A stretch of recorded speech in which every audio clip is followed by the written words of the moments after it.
अपने दिल की बात को जरूर सुनो, लेकिन दिमाग को भी देखो वो क्या कह रहा है, क्योंकि ये वो जमाना है जहां अकेले दिल से रिश्ते निभाओ तो लोग फायदा उठा जाते हैं। मोमबत्ती को भी आखिर में ही पता चलता है कि उसे उस धागे ने ही खत्म किया जिसको वो सीने में छुपाए रखती थी। चुप जाती है बातें, कभी कभी लहजे मार जाते हैं। यह जिंदगी है, यहां हम गैरों से ज्यादा अपनों से हार जाते हैं। नमस्कार, मैं हूं कमल श्रीमाली। आप सभी का बहुत बहुत स्वागत आपके अपने चैनल में और गर्भ रक्षा से संबंधित इस विशेष एपिसोड में। यह एपिसोड दूसरा है। इससे पहले वाले एपिसोड में, एपिसोड फर्स्ट में, गर्भपात क्यों होता है, ज्योतिष के कारण और उसका विश्लेषण मैंने किया है। हमारे चैनल पर ही यह एपिसोड उपलब्ध है, आप इसको देख सकते हैं। और अब इस एपिसोड में गर्भ की रक्षा कैसे करें इसके बारे में विश्लेषण कर रहा हूं। और गर्भकाल में अर्थात 9 माह तक कौन कौन सा ग्रह किस माह पर प्रभाव डालता है और आपको गर्भ की सुरक्षा के लिए, गर्भ की रक्षा के लिए क्या उपाय करने चाहिए, क्या दान करना चाहिए, कौन से रंग का पालन करना चाहिए और क्या क्या कर्म करने चाहिए, इन सभी का विश्लेषण कर रहा हूं। ये सभी बातें आपको बतला रहा हूं, जो कि आगे इस एपिसोड के अंत तक जाते जाते सब कुछ क्लियर हो जाएगा कि आप अपने गर्भ की रक्षा किस ढंग से कर पाएंगी और जो ज्योतिष के ग्रह हैं वो किस ढंग से आपकी सहायता करेंगे। ज्योतिष की सूक्ष्मता मनुष्यों में भी 2 वर्ग, नर और नारी के श्रेणीकरण अर्थात कैटेगरी पर आधारित है। यानी स्त्री रोगों के लिए अलग से काफी काम हुआ है, काफी विश्लेषण हुआ है तथा इससे किसी स्त्री विशेष को किस तरह से कोई रोग पीड़ित करेगा इस पर गहन अध्ययन किया गया है, गहन विचार किया गया है। हिस्टीरिया, उन्माद, शारीरिक अशक्तता अर्थात कोई न कोई अंग की कमी, अंग की शिथिलता या विकलांगता, स्त्री को ही होने वाले रोग, ल्यूकोरिया आदि ज्यादातर ग्रहीय समस्याओं की उपज है। अनुभव से यही देखने में आता है कि स्त्रियों के ज्यादातर रोग पीड़ित चंद्रमा, लग्न और लग्नेश और लग्न के कारक के पीड़ित होने तथा चंद्रमा पर पाप और क्रूर ग्रहों की दृष्टि, मंगल और शनि की युति या मंगल और शनि की दृष्टि, 6th हाउस की कमजोरी से जन्म लेते हैं। ऐसे में स्त्री विशेष की जन्म कुंडली का गहन विश्लेषण करने के बाद ही किसी निष्कर्ष पर, किसी डिसीजन पर पहुंचा जा सकता है। स्त्रियां स्वभाव से ही संवेदनशील होती है, सेंसिटिव होती है, जिसका प्रमुख कारण चंद्रमा है, जो कि स्त्री का प्रतिनिधि ग्रह है।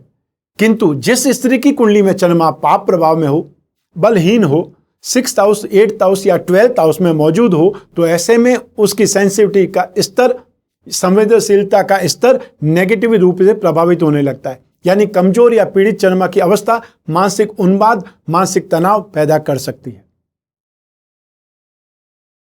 रोगों की उत्पत्ति और ग्रह में बहुत गहरा संबंध है। शरीर के अलग अलग अंग और उसके रोग भी किसी एक ग्रह से नहीं जुड़े हुए हैं। जैसे बात करते हैं गर्भाशय से संबंधित रोग, अगर चंद्रमा, शनि, मंगल, राहु और केतु इन सभी के प्रभाव में हो तो महिला को कम उम्र में ही गर्भाशय से संबंधित रोग हो सकते हैं। ऐसे योग रक्त विकार और मानसिक तनाव पैदा करते हैं। और यदि 5th हाउस में सूर्य, शनि, राहु, केतु एवं मंगल का प्रभाव है और चंद्रमा पर भी हो तो उस महिला को गर्भ धारण करने में बहुत ज्यादा समस्याएं आती है। IVF या IUF द्वारा संतान प्राप्त होने की संभावनाओं पर फिर विचार करना पड़ता है। भारतीय संस्कृति अद्भुत और महान है। इसमें 16 संस्कारों का बड़ा महत्व है और गर्भाधान प्रथम संस्कार है तो अंत्येष्टि अंतिम संस्कार है। कथम उत्पद्यते मातुः जठरे नरकागतः गर्भादि दुखम यथा भुक्ते तन्मे कथय केशव। गरुड़ पुराण में यह पंक्तियां लिखी है, जिससे साबित होता है कि गर्भस्थ शिशु के ऊपर भी ग्रहों का प्रभाव शुरू हो जाता है। गर्भ के पूर्व कर्मों के प्रभाव से माता पिता तथा बंधुजन तथा परिवार तय होते हैं। इसीलिए कहा जाता है सूचिनाम श्रीमंता गेहे योग्य भ्रष्ट प्रजायते, अर्थात जो परम भाग्यशाली है वे श्रीमंतों के घर में जन्म लेते हैं। जिन बच्चों का ग्रह नक्षत्र उत्तम होता है उनका जन्म तथा परवरिश भी उसी श्रेणी की होती है। कर्मणा देव नेत्रेण जंतु देहोपत्तये, अर्थात कर्मों को भोगने के लिए ही जीव की उत्पत्ति होती है और वह कर्म भोग में नवग्रह कारक होते हैं। नवग्रहों के माध्यम से परमात्मा सृष्टि का संचालन करते हैं। नवग्रह परमात्मा का प्रशासन तंत्र है। जिसके माध्यम से जीवों के शुभ और अशुभ कर्मों का आकलन और भोग कराया जाता है। जीव आत्मा अपने प्रारब्ध के अनुसार मनुष्य शरीर को साधन बनाकर मनुष्य जीवन में 16 संस्कारों से शुद्ध संस्कृत होकर के परमात्मा को प्राप्त होता है। जीव गर्भ में अधिकतम 9 माह और 9 दिन रह सकता है।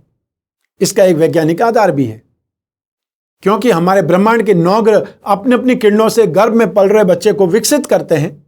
हर ग्रह अपने स्वभाव के अनुरूप बच्चे के शरीर के भागों को विकसित करता है। गर्भ धारण से हर माह पर किसी न किसी ग्रह का प्रभाव रहता है। आपकी कुंडली में जो ग्रह कमजोर हैं, नीच राशि में है, पापी या क्रूर ग्रह हैं और उनकी दशा या अंतर्दशा चल रही है, तो सावधान हो जाएं। जिस माह में उन ग्रहों का क्रम आएगा, आप पूजा, दान, मंत्र जाप करके गर्भ की रक्षा करने का प्रयास करें। अर्थात ग्रह गर्भ में पल रहे बच्चे को कमजोर कर सकते हैं, तो संबंधित ग्रहों के उपाय से उसमें सुधार किया जा सकता है। आइए अब जानते हैं कि गर्भ के किस माह में कौन से ग्रह का गर्भ पर प्रभाव रहता है और आपको क्या क्या करना चाहिए अपने संतान की सुरक्षा के लिए। गर्भ धारण से 1 माह तक शुक्र का प्रभाव रहता है। अगर गर्भावस्था के समय शुक्र कमजोर है तो शुक्र को मजबूत करना चाहिए, और अगर शुक्र मजबूत होगा तो बच्चा बहुत सुंदर होगा। उस समय स्त्री को चटपटी चीजें खानी चाहिए। शुक्र बीज मंत्र का जप या शुक्र कवच का पाठ करना चाहिए। घर परिवार की महिलाओं का आदर सत्कार करके उनको प्रसन्न रखना चाहिए। और वो कौन हो सकती है? आपकी सास हो सकती है, आपकी ननद हो सकती है, आपकी जेठानी हो सकती है, देरानी हो सकती है। जो भी घर की महिलाएं, उनको आपने प्रसन्न रखना है। अब बात करते हैं दूसरे माह की। गर्भ के दूसरे माह पर मंगल का प्रभाव रहता है। भोजन में मीठा जरूर खाना चाहिए और यथासंभव शरीर पर कोई न कोई लाल रंग का वस्त्र धारण करने के रखना चाहिए, चाहे वो लाल रुमाल ही यूज करें। मंगल के बीज मंत्र का जाप करना चाहिए और बंदरों को गुड़ या चना या फिर गाय और बैल को गुड़ खिलाना चाहिए। लेकिन सावधान रहें कि आप खुद ना चले जाएं गाय और बैल को गुड़ खिलाने के लिए, बंदरों को चना खिलाने के लिए या गुड़ खिलाने के लिए। ऐसी स्थिति में आपके लिए प्रॉब्लम हो सकती है। तो आप सामान खरीद लें और अपने परिवार के किसी सदस्य को सौंप दें कि ये वो कर्म करके आ जाए, तो स्थिति ठीक रहेगी। परिवार के सदस्यों को भी प्रसन्न रखना अनुकूल रहेगा। गर्भ के तीसरे महीने पर बृहस्पति और केतु का प्रभाव रहता है, तो केसर मिश्रित दूध और मावे से बनी मिठाई या पकवान का सेवन करना चाहिए। यथासंभव शरीर पर कोई न कोई पीला वस्त्र धारण करके रखना चाहिए। धर्मनिष्ठ ब्राह्मणों की सेवा करके आशीर्वाद प्राप्त करना चाहिए। भगवान विष्णु की पूजा अर्चना, बृहस्पति के बीज मंत्र, विष्णु सहस्त्र नाम का पाठ या विष्णु सूक्त का पाठ, हरिवंश पुराण का पाठ करना या सुनना चाहिए। या तो आप खुद पाठ करें और या फिर आप डाउनलोड करके, इंटरनेट से डाउनलोड करना आज की तारीख में तो बहुत ईजी है, तो आप आराम से कोई भी म्यूजिक सिस्टम के थ्रू सुन सकते हैं। और परिवार के बुजुर्गों की सेवा करें और उनका सम्मान करें। गर्भ के चौथे महीने पर सूर्य का प्रभाव रहता है। रसों का सेवन करें तथा शरीर पर कोई एक वस्त्र मैरून रंग का धारण करें। सूर्य बीज मंत्र का जाप या सूर्य कवच का पाठ करना चाहिए।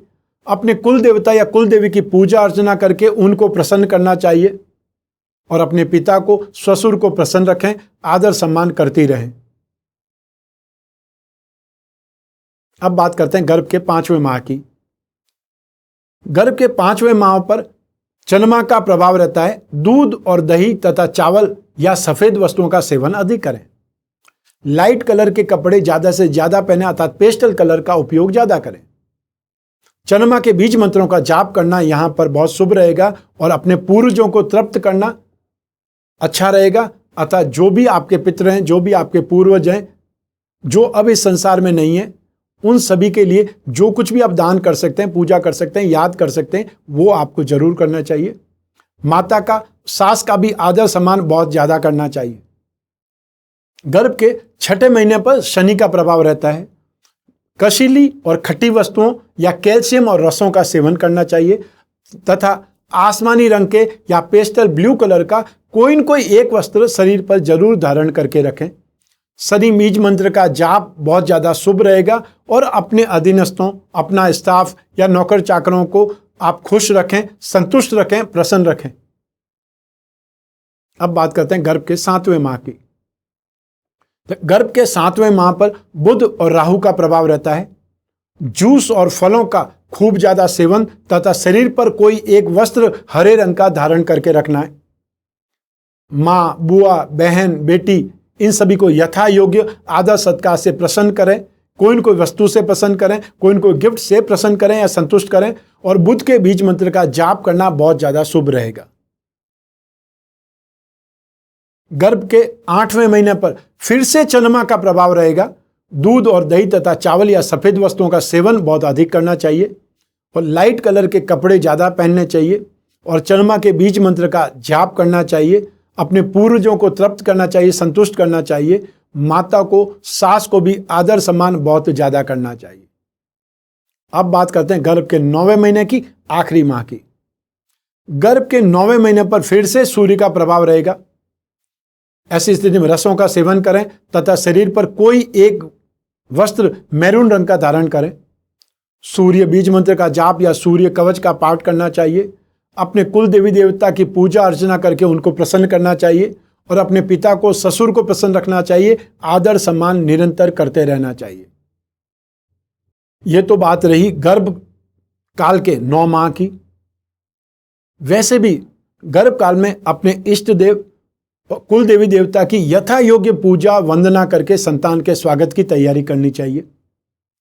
इस दौरान अगर कोई ग्रह नीच राशिगत भ्रमण कर रहा है तो उसका पूरे महीने मंत्र जाप और तत्संबंधित दान करते रहना चाहिए और यदि संभव हो तो यज्ञ और हवन भी कराएं।